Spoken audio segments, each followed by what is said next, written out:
अगदी हलके फुलके आणि भरपूर पदर सुटलेले असे हे चिरोटे बनून तयार झालेले आहेत। नमस्कार, मी सुवर्णाच रेसिपी मराठीमध्ये तुम्हा सर्वांचं खूप मनापासून स्वागत आहे। तर हे चिरोटे तुम्ही बघू शकता, अगदी छान असे फुलून आलेले आहेत, अगदी हलके फुलके झालेले आहेत। याची प्रत्येक पाकळी अशी मोकळी झालेली आहे आणि छान असे पदर सुटलेले आहेत या चिरोट्यांना आणि सुंदर असा चिरोटा आपला बनून तयार झालेला आहे। हा चिरोटा इतका खुसखुशीत झालेला आहे, तुम्ही इथे बघू शकता। एक चिरोटा तुम्हाला तोडून दाखवलेला आहे, अगदी असा याचा चुरा झालेला आहे। खारीपेक्षा सुद्धा खुसखुशीत भरपूर लेयर्सचा हा चिरोटा करण्यासाठी इथे मी 1 वाटी मैदा घेतलेला आहे। मोठ्या आकाराची ही वाटी आहे आणि वजनामध्ये म्हणाल तर 150 ग्रॅम हा मैदा आहे। मैदा चाळून घ्यायचा आहे आणि आता याच्यामध्ये 2 चमचे रवा घालायचा आहे। रवा अगदी बारीक घ्यायचा आहे किंवा चिरोटे रवा जो मिळतो तो इथे आपल्याला वापरायचा आहे। रवा जर मोठा असेल तर थोडासा मिक्सरला फिरवून घ्या आणि मग तो वापरा। छोटा पाव चमचा इथे मीठ टाकलेला आहे, मीठ चवीनुसार टाकायचं आहे। हे सगळं व्यवस्थित मिक्स करून घ्यायचं आहे आणि इथे 2 मोठे चमचे किंवा 2 टेबलस्पून तूप मी कडकडीत असं गरम करून घेतलेलं आहे आणि हे कडकडीत तुपाचं मोहन या मैद्यामध्ये घालायचं आहे। हे चमच्याने मिक्स करायचं आहे। थोडंसं थंड झाल्यानंतर हातानेच हे तूप जे आहे मैद्याला व्यवस्थित असं चोळून घ्यायचं आणि मैदा अगदी छान मऊसूद हलका फुलका होतो आणि या पिठाचा मुटका वळला जातो, म्हणजे तुपाचं मोहन या मैद्यामध्ये व्यवस्थित पडलेलं आहे। तर हे चिरोटे अगदी हलके फुलके होण्यासाठी इथे मी हे कणिक भिजवण्यासाठी दुधाचा वापर करणार आहे, पण तुम्हाला हवं तर तुम्ही इथे पाण्याचा वापर करू शकता। पण दुधाने हे जे चिरोटे आहेत अगदी छान सुंदर होतात, मस्त हलके फुलके होतात आणि अगदी खुसखुशीत होतात। तर घातलेलं दूध या मैद्यामध्ये व्यवस्थित मिक्स करून घ्यायचं आणि इथे मी 1 वाटी मैद्यासाठी अर्धी वाटी दूध घेतलेलं आहे। तर हे दूध सगळं लागणार नाही, याच्यातील थोडंसं शिल्लक राहणार आहे। दूध अगदी थोडं थोडं टाकूनच याचा असा गोळा मळून घ्यायचा। हा गोळा घट्ट असावा पण लाटता येईल इतका सॉफ्ट सुद्धा असावा। अगदीच घट्ट करायचा नाही आहे, सॉफ्ट पण हलकासा घट्टसर असा हा गोळा मळून घ्यायचा आहे। चपातीची कणिक आपण जशी भिजवतो त्यापेक्षा थोडासा घट्टसर हा गोळा असावा। तर हा गोळा असा मी बनवून घेतलेला आहे, तुम्ही हे बघू शकता। इथे असा थोडासा सॉफ्ट पण घट्टसर गोळा मळून घेतलेला आहे। तर अर्धी वाटी दुधातील इथे 2-3 चमचे दूध शिल्लक राहिलेलं आहे। तर आता ही भिजवलेली कणिक एक अर्ध्या तासासाठी मुरवून घ्यायची आहे किंवा भिजण्यासाठी ठेवायची आहे। झाकण लावून ही बाजूला ठेवते आणि तोपर्यंत आपण साठा बनवूयात। साठा बनवण्यासाठी इथे मी तूप घेतलेलं आहे। तर इथे तूप अगदीच पातळ गरम करून वितळवून घ्यायचं नाही आहे किंवा घट्टसुद्धा असायला नको। तर असं हे थोडंसं दाटसर किंवा हलकंसं पातळ असं हे तूप आपल्याला घ्यायचं आहे। तूप गरम करायचं नाही आहे, थोडंसं घट्ट तूप असेल तर फेटून घ्यायचं, म्हणजे अशी कन्सिस्टन्सी या तुपाला येते। तर आता या तुपामध्ये आपल्याला 2 मोठे चमचे किंवा 2 टेबलस्पून कॉर्नफ्लॉवर घालायचं आहे। कॉर्नफ्लॉवर जर तुमच्याकडे नसेल तर इथे तुम्ही तांदळाचं पीठ वापरू शकता। याच चमच्याने 2 चमचे तूप घेतलं आणि 2 चमचे मी कॉर्नफ्लॉवर यामध्ये घातलेलं आहे। हे सगळं व्यवस्थित आपल्याला मिक्स करून घ्यायचं आहे। हा साठा फक्त आपल्याला मिक्स करून घ्यायचा आहे, फेटायची गरज नाही आहे। आणि याची कन्सिस्टन्सी तुम्ही बघू शकता, अगदीच सैलसर नाही आहे किंवा खूप घट्ट नाही आहे, असा साठा आपल्याला बनवून घ्यायचा आहे। पातळ साठा केला तर चपातीला लावून रोल केल्यानंतर तो रोल अगदी सैलसर होतो किंवा घट्ट असेल तर तो पसरवायला अवघड जातो। त्यामुळे असा हा परफेक्ट साठा आपल्याला बनवून घ्यायचा आहे, अगदी व्यवस्थित हा पसरला जातो। हा तयार केलेला साठा बाजूला ठेवते। कणिक अर्ध्या तासापूर्वी मी मळून ठेवली होती, पुन्हा एकदा काढायची आणि अशा पद्धतीने 1-2 मिनिट मळून घ्यायची आणि अशी मऊसूद झाली पाहिजे कणिक। घट्ट आहे पण अशी मऊसूद असायला पाहिजे। आता इथे तुम्ही भिजवलेली ही कणिक अशी मऊसूद नसेल, थोडीशी जास्तच घट्ट असेल तर दुधाचा किंवा पाण्याचा हात लावून ही कणिक थोडीशी मळून घ्यायची आणि अशी मऊसूद झाली पाहिजे कणिक। तर आता या कणकेचे 2 भाग मी करून घेते। तर असे 2 भाग केल्यानंतर या एका भागाचे पुन्हा 3 भाग करायचे आहेत आणि त्याच्या 3 चपात्या आपल्याला लाटून घ्यायच्या आहेत। एक गोळा मी बाजूला ठेवते आणि हा गोळा हलकासा मळून घेते, असा रोल करते आणि याचे समान 3 भाग आपल्याला बनवून घ्यायचे आहेत।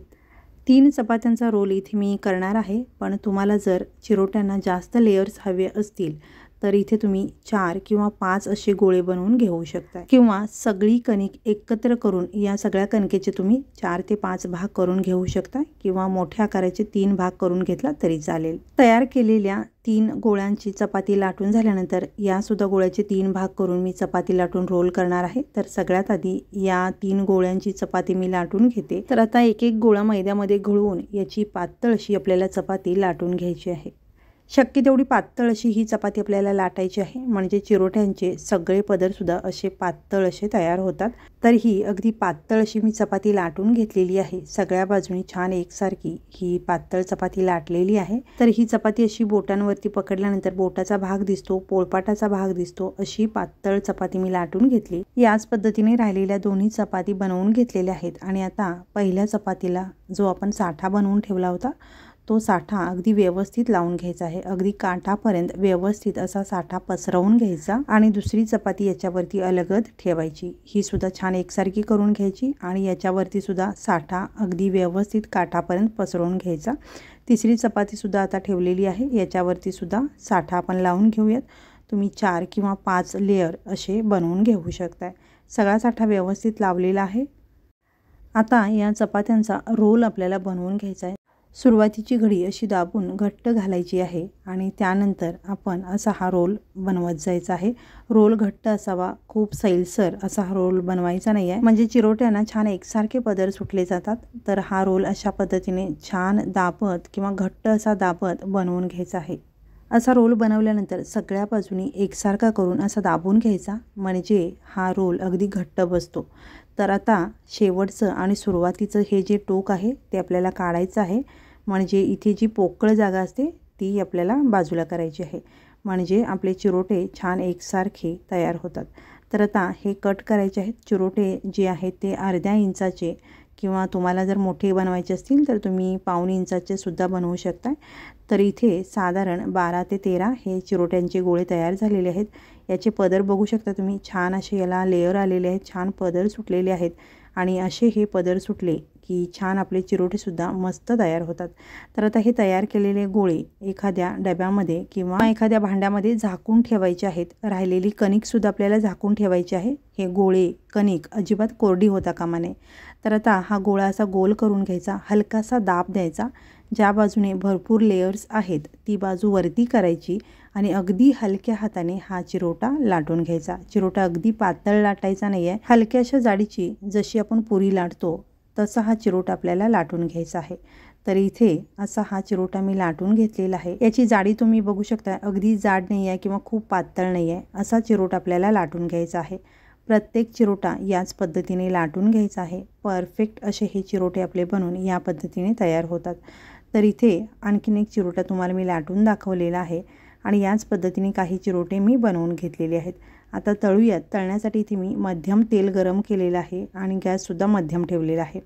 तर आता एका वेळेला तेलात बसतील एवढे चिरोटे आपल्याला तेलामध्ये सोडायचे आहेत आणि हे चिरोटे मध्यम गॅसवरतीच तळायचे, म्हणजे या चिरोट्यांचे जे पदर आहेत छान असे मोकळे होतात। खूप मोठ्या गॅसवरती हे चिरोटे अजिबात तळायचे नाही आहेत किंवा अगदीच गॅस कमी ठेवायचा नाही आहे। मध्यम गॅसवरती छान तापलेल्या तेलामध्ये किंवा मध्यम तापलेल्या तेलामध्ये हे चिरोटे अशा पद्धतीने तळायचे। तर आता या चिरोट्यांचे सगळे पदर बघू शकता तुम्ही, छान मोकळे झालेले आहेत। अगदी हलके फुलके हे चिरोटे तयार झालेले आहेत। दोन्ही बाजूनी अशा हलक्याशा रंगावरती हे चिरोटे मी तळून घेतलेले आहेत। चिरोटे तुम्हाला हव्या त्या रंगावरती तळून घेऊ शकताय, अगदी हलक्याशा किंवा थोडेसे सोनेरी रंगावरती सुद्धा तुम्ही असे हे चिरोटे तळून घेऊ शकताय। सगळे चिरोटे याच पद्धतीने आपल्याला तळून घ्यायचे आहेत। अगदी हलके फुलके आणि मस्त पदर सुटलेले असे हे चिरोटे आपले बनवून तयार होतात। हे चिरोटे तळून काढल्यानंतर गरम असतानाच याच्यावरती पिठी साखर घालायची, म्हणजे चिरोट्यांना पिठी साखर व्यवस्थित लागली जाते। अशा पद्धतीने गाळणीने घातली की सगळ्या बाजूने एकसारखी ही पिठी साखर पसरली जाते। सगळे चिरोटे मी याच पद्धतीने बनवून घेतलेले आहेत। अगदी पदर सुटलेले, भरपूर लेयर्स आलेले, अगदी हलके फुलके मस्त असे हे चिरोटे तयार झालेले आहेत। तर हा चिरोटा तुम्ही जवळून बघितला तर लक्षात येईल याचा प्रत्येक पदर असा मोकळा झालेला आहे। खारीपेक्षाही जास्त याला पदर सुटलेले आहेत आणि हा एक चिरोटा तुम्हाला मी तोडून दाखवते, इतका खुसखुशीत झालेला आहे, तुम्ही बघू शकताय। याचा असा चुरा झालेला आहे, खारीपेक्षा सुद्धा खुसखुशीत हा चिरोटा तयार झालेला आहे आणि याचा असा चुरा करूनही हाताला अजिबात तेल दिसत नाही आहे। तर हा चिरोटा अजिबात तेलकट सुद्धा झालेला नाही आहे। तर या पद्धतीने हे चिरोटे बनवून बघा आणि तुम्हाला जर हा व्हिडिओ आवडला असेल तर व्हिडिओला लाईक, शेअर आणि चॅनलला सबस्क्राईब करा। हा व्हिडिओ पाहिल्याबद्दल खूप धन्यवाद।